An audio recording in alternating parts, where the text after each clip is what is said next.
Germany won the First World War by 1916 without a single shot being fired on German soil. British convoys were blown out of the Atlantic by German subs, the French army mutinied, and the Russian army was defecting. With British Prime Minister Lloyd George up against a wall, Lionel Rothschild and the Jewish Zionists offered the British a deal they couldn't refuse. "We'll bring the United States into the war as your ally and win the war for you," they said, "if you'll promise us Palestine." In April of 1917, President Wilson got the green light and declared war on Germany. Because of overwhelming opposition to the war, Wilson invoked the draft and passed the Espionage Act, forcing Americans to fight or be thrown in jail. Billions of U.S. taxpayers' money was delivered to the British war machine, money that was never repaid. In return, the British government wrote the famous Balfour Declaration and addressed it to none other than Lord Lionel Rothschild. The declaration promised Palestine and Israel to the Rothschild Zionists. In 1817, Lord Allenby conquered the Holy Land, and the Jews were promised a national home in Palestine by the Earl of Balfour, a policy endorsed by Woodrow Wilson and by the League of Nations, which made Palestine a British mandate.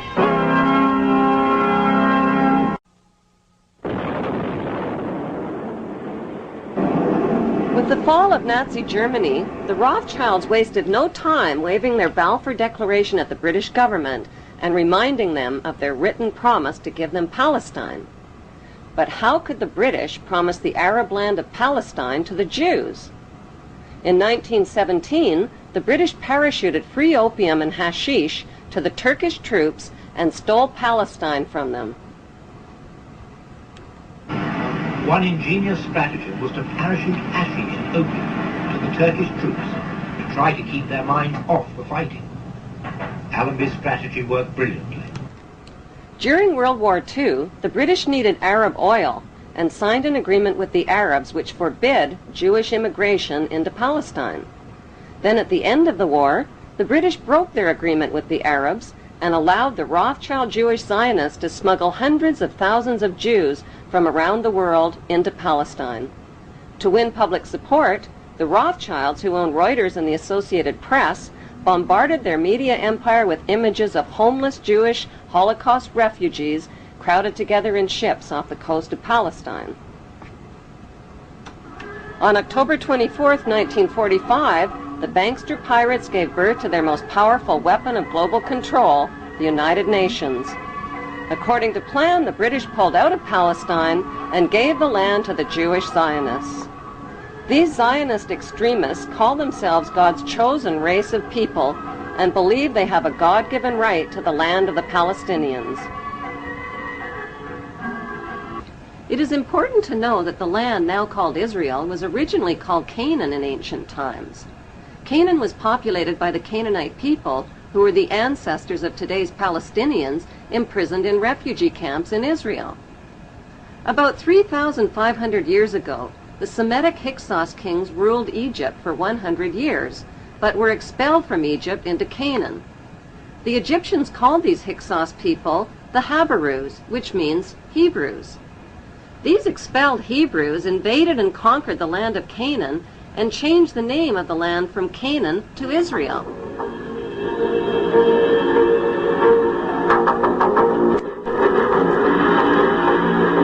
In 135 AD, the name was once again changed to Palestine after the Romans conquered the land. In 1948, the bankster-controlled United Nations officially turned Palestine into the Zionist state of Israel. To deal with the millions of Palestinian residents, the Israeli Jews massacred and drove them from their villages and homeland.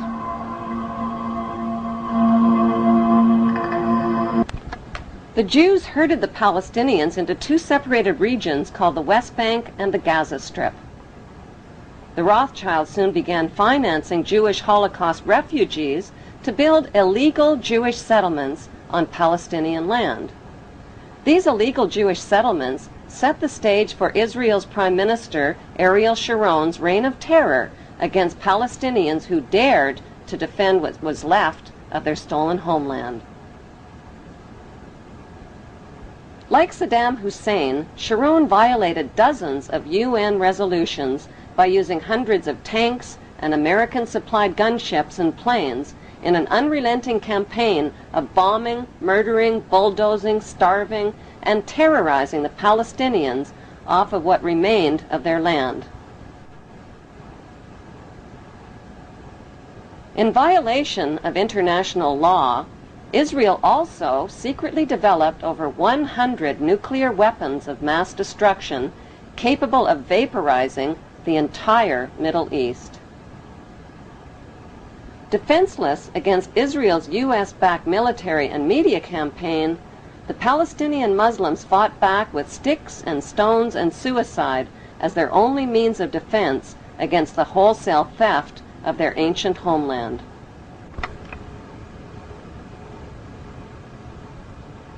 The story of the Bible was written by Hebrew Jews, who tell us that the Hebrew Jews are God's chosen race of people. Bible prophecy predicts that they will one day rule the world from their temple throne in Jerusalem, and that the world's King of Kings will be a descendant of King David and King Solomon of Israel. That is what Bible believers all over the world believe will come to pass.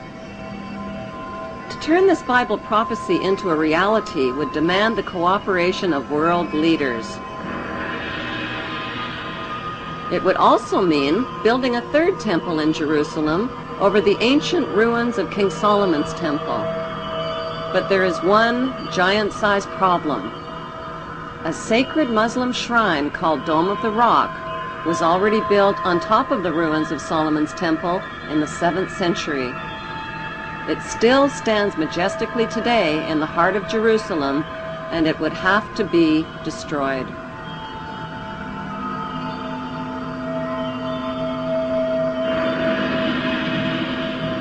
Since Israel is surrounded by not-so-friendly Muslim nations, and with millions of Muslim Palestinians living in Israel's West Bank and Gaza Strip, this Bible prophecy is impossible to fulfill. Or is it? Like a screenplay for a movie, the Bible story was written by Hebrew Jews. But who is the director and the producer? Is it God, or is it a special interest group of the world's wealthiest men?